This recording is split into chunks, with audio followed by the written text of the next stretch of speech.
Welcome to Chromecast, check it out. I'm Sam Major, Commercial Director of Krome Technologies, and joined once again by Ben Randall. Hi there, Sam. So, second one of 2024, doing a tech demo. This one, a bit slightly painful one for you to put together, on Microsoft Defender. Defender for Endpoint, yes. Yes. So you want to give us the three things we're going to motor through in this podcast? Yeah, so we're going to quickly look at the main features of Defender for Endpoint and how that relates to some of the licensing. And also we've got the demo of some of those features, and then we can kind of talk about the things we had to do to make the demo work. Yeah, which is an interesting part of, I guess, showing that it does work, but we'll get into that a bit later. So I guess let's jump into, I mean, what is Defender? It's not Defender XDR, although it is an XDR. Yes, exactly. So it's Defender for Endpoint, and there are various different sort of named license features depending on what licensing you've got. So Defender for Endpoint, P1, P2, and Business. So Defender for Endpoint P1 you get with a Microsoft M365 E3 license, and you get the P2 with the E5 license. Also, you've got Defender for Endpoint for Business, which comes with the business licenses, and there are various other flavors that, you know, it gets more and more granular. It's quite a lot to go into, and I'm not sure it's that useful to dig in. Get the best one, get the E5, and you've got all the features covered. Yeah, and we are seeing a lot more adoption of Defender for Endpoint. Historically, we have been a reseller of, a provider of, and a consumer of Palo Alto's Cortex XDR as our XDR product, which has been brilliant. But absolutely, more recent times, I know that we've moved. We no longer use that. We're a Defender house. Yeah, well, exactly. I mean, as part of our Microsoft partner status, we get licensing and so on, and we've got E5 licensing across the board. So it seems pointless to then buy another product to double up on that capability. Which is what a lot of people are now seeing. Is you've bought your E3 or your E5, you have this capability, you may as well leverage that. Let's be honest, it's not an insignificant cost people's Microsoft bills. So the more you can get out of that spend, you may as well. So that's why we're seeing this transition. It's not a big migration away from, but as people are coming up to the end of a renewal date or something, it's now a very sensible choice to lean on Microsoft a bit more. You've paid for that, you may as well turn it on and use it, right? Yeah, you're getting that basically bundled with all the Office Suite stuff that you need anyway, and there's a lot of features that you can unlock, and that's what we kind of want to have a quick look at, really, is just how you can unlock that Defender for Endpoint, which replaces your traditional antivirus product or XDR product. Yeah. So do you want to talk through, before we jump into the demo in just a moment, there is some I guess, some of the features that you get? Yeah, so there's real headline features that come with these sort of the P1, P2 and the business licenses would be app reputation. So that's the ability of Defender for Endpoint to protect against known malicious or unknown applications. Then you've got a SmartScreen URL Reputation, which similarly is looking for known malicious websites, prevents access to that. When you're browsing, downloading something bad, your phishing sites, that sort of thing. Then you've got your attack surface reduction, which blocks scripts and executables which run files or do something you're suspicious or obfuscated, does something unusual which is not normal for work. Then you've got your controlled folder access, again, which is where your user documents are. So you've got your document, all your actual IP or the work you're doing. You don't want that getting encrypted, so that will protect any unknown executable or DLL or any SCR file, whatever, from making changes within to those files within that folder. So that's your ransomware protection, effectively. Then you've got network protection, which is again prevents users from actually or any application that the user is using from accessing dangerous URLs. It's similar to the SmartScreen URL Reputation, but it's not quite the same. It's not necessarily a browser. It might be another application going to an external internet-based site and doing something that's risky, basically. So, sorry, go ahead. Beyond those, also with all the other versions of Defender for Endpoint as well, there's also like cloud delivered protection. So that's sort of an extension to the advanced protection service, so it provides additional protection beyond the standard real-time protection. exploit protection. So that is like a whole raft of mitigation settings on like system-wide settings and on individual apps. So there's probably too many to mention there. And then potentially unwanted application as well, PUA, which is not only malware, but also applications you don't really want that might slow your machine down, that sort of thing. So, Okay, interesting. So I guess what we're saying there is a lot. yes. There's an awful lot of layers to that onion, and then it's, one would assume, and you'll know better having actually played with it and administer it and use it and so on, is it's not just as easy as, I'll turn it on. No. There's policies for each of those things, and our security team has spent some time setting them up, fine-tuning them. There's a certain amount of looking out for false positives, and there's a lot of feedback you can give on that as well. But getting those policies set up is if you bought the license, you just don't necessarily have that protection. You do need to configure that in your environment. It's pushed out via Intune and so on, and so you need to make sure that you've got your endpoints managed by it, and they're picking up those policies. Of course. But once it's in place, it's quite good, because what it really does is it layers.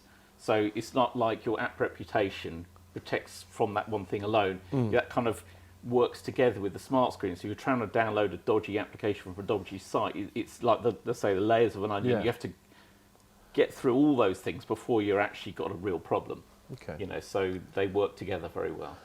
All right, should we dive into the demo? I don't know why I'm pointing over there, you're not doing it there. Yes. But Genetics, I know some of the things you're talking about there, the way they go together. Yeah. And what I'm going to try and do is demonstrate the individual things. And there's a little bit, because, we can go to this later, but certainly we could show what the protection of each of those items we've gone through and how they protect you. And then we can carry on. We can talk about it after the demo. Perfect. Well, let's jump into the demo. Cool. Okay, for my first demonstration, I'm going to show the app reputation. As you can see, check apps and files is disabled in my Windows security, and SmartScreen for Edge is also disabled. So we should be able to run all these test files. So I try and run download and run a known good app. We get the warning from Edge anyway. Just ignore that and keep. Open the file and then run. And again, there you go. It says the app is fine. If we go to an unknown app, try and run that. Same warning. There you go. This is a demo on now. This could have been undetected malware. And again, if we go for a malicious app, keep it anyway. Open the file. And as you can see, we get no warning at all. So now if I switch on the security for app reputation and just try those same links again.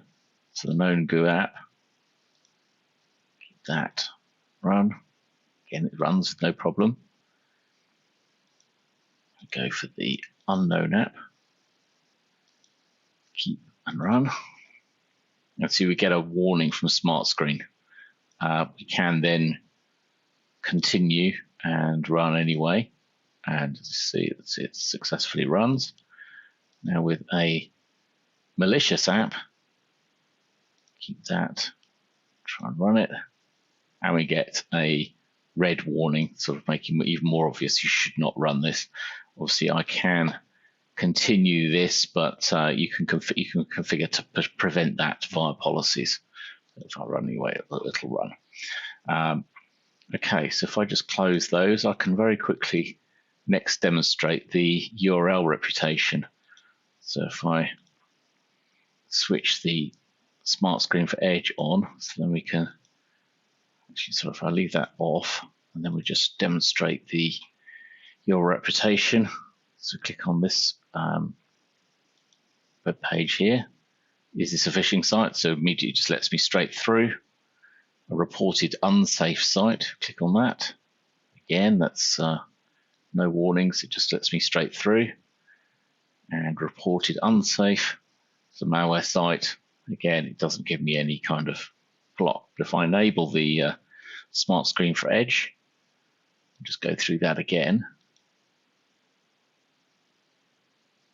There we go. So it takes me to the site, but I do get the warning about this. This may not be the one you want, and gives you an option to report it unsafe.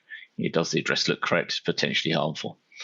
So we can just click away from that. Now if we go to the reported unsafe, so we get the warning there, we're actually blocked from trying to go to that site. Microsoft recommends you can actually continue to the site. Now if I go to, again, that can be configured to prevent you from doing that. Reported unsafe, navigation blocked. So again, it's a malware site, and yeah, it's blocked by SmartScreen. Okay, so that's a quick demonstration of those first two. And next, we'll move on to the attack surface reduction.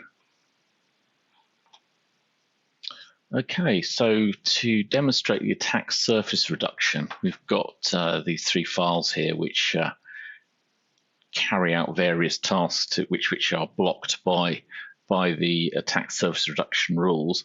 At the moment, I've got them disabled, so I've disabled all the policies here, and so I can show you exactly what these files will do. Notice here we've got a test file in our demo folder, which is sort of just contains just a simple bit of text in there. So first of all, just run this VB script file. Run that. It spawns another process. It launches Notepad. I mean, it's actually harmless, but you know, it's doing something which is not what we'd expect. What the protection would want us still out to do. Then run a JavaScript file. Again, that launches Notepad, so it spawned another process. And then we try this ransomware test file. As you can see there, it's launched a browser. It's with our friend wants to play a little game with us. And as we can see, it's encrypted our text file, which is now ransomwared. So I'll just close this down.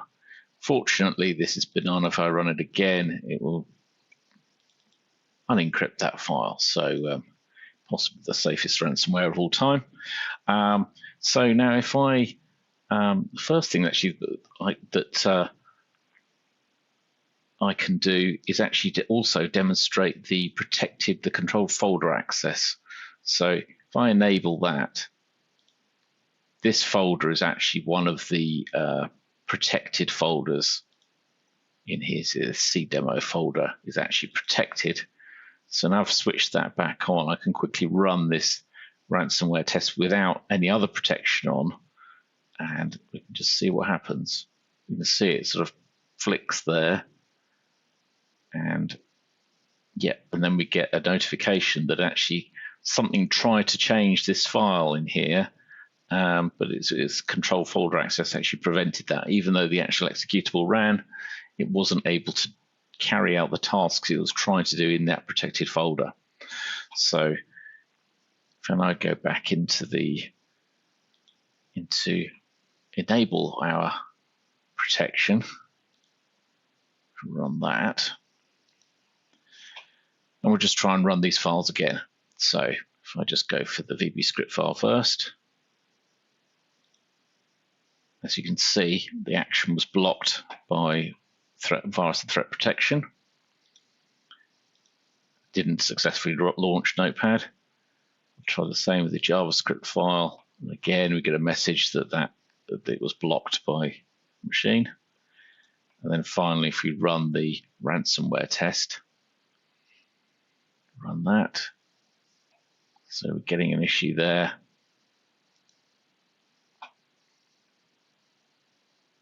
And we should get a notification. Yeah, so we've got the notifications there about that being blocked. So yeah, the protection has you know, the attack surface reduction has done its work, and none of those files actually cause a threat now. So our test file is safe. Thank you. Right, for the final part of this demo, I'll just quickly show the cloud protection. So I click on this and try to download the file. I get blocked by Microsoft Defender SmartScreen. If I then elect to keep that file, I can get a further warning from Defender SmartScreen. And if I go keep anyway, then get a warning, a message saying we can't download it because there's a virus detected, which has come from Defender Antivirus. So basically, it's every step of the way we've been blocked by this. And I think that's about all we've got for the demos now for you. Thank you. So there was a demonstration of the main features we discussed earlier of Defender for Endpoint, and what it looked from a user perspective when they try and access a malicious site or run a malicious application, and the sort of what they see, and you could the demo demonstrated that. So probably what the main thing is I should probably say about this demo is how hard it was to set up, because we made the tactical error of trying to use it in our using a machine which is in our environment, and we've got all those policies set up. And it was amazingly hard to unpick all the layers of security there. We've got tamper protection in there as well, which prevents you from unsetting those settings. And I had members of our SOC team scratching their heads literally how to disable that so we could actually successfully run the demonstration. So once we finally got there, obviously that's fine. But it was quite reassuring actually, the fact that they have those policies in place and it's not easily breached. No, which is exactly what you want. Right? I know it's been painful. We had to break a lot of rules. I had to run that as an administrator on the machine, which none of our users would never recommend that you have admin rights on your machine for normal user activity. That for a start made things a lot. We had to break the rules basically to make this really work. But in having to do all that shows how it works. And I say, if it was me without any sort of admin credential, I'm doing nothing wrong. You'd be pretty much stumped, no matter how hard you try. Which is exactly what you want. I know I'd try, not knowing me. But that's exactly what we want to see with these tools, right? Is that the proof of the pudding and all that sort of stuff. You've tried even with an elevated set of credentials, which should make it easy, and we've still had grown men in tears. So Yeah, you absolutely did. Okay. But the point of this is that our clients, other people out there, will have some sort of M365 licensing. You've probably got business or 3 or 5, whatever your investment might be, and it's just being cognizant of that. It's a very comprehensive suite. Yes. It's very good. We use it. We're well protected. I know it integrates very well with things like Sentinel for our SOC service and all this sort of thing. Yeah. So if you've got a renewal coming up, if you are looking at your options, you probably are already paying for this. Yeah. So why not speak to your IT provider about turning it on, getting it configured properly. Yes. And then and leverage that investment. Yeah, absolutely. Cool. Well, thank you for doing the demo. I know it wasn't easy, so I really appreciate you doing that, as do our viewers. Okay, thank you. And thank you for joining us on this episode of Chromecast. Check it out. Remember to like, subscribe and share. And if there's anything you'd like Ben to show us in the future, then leave that in the comment section below. Chromecast. Check it out.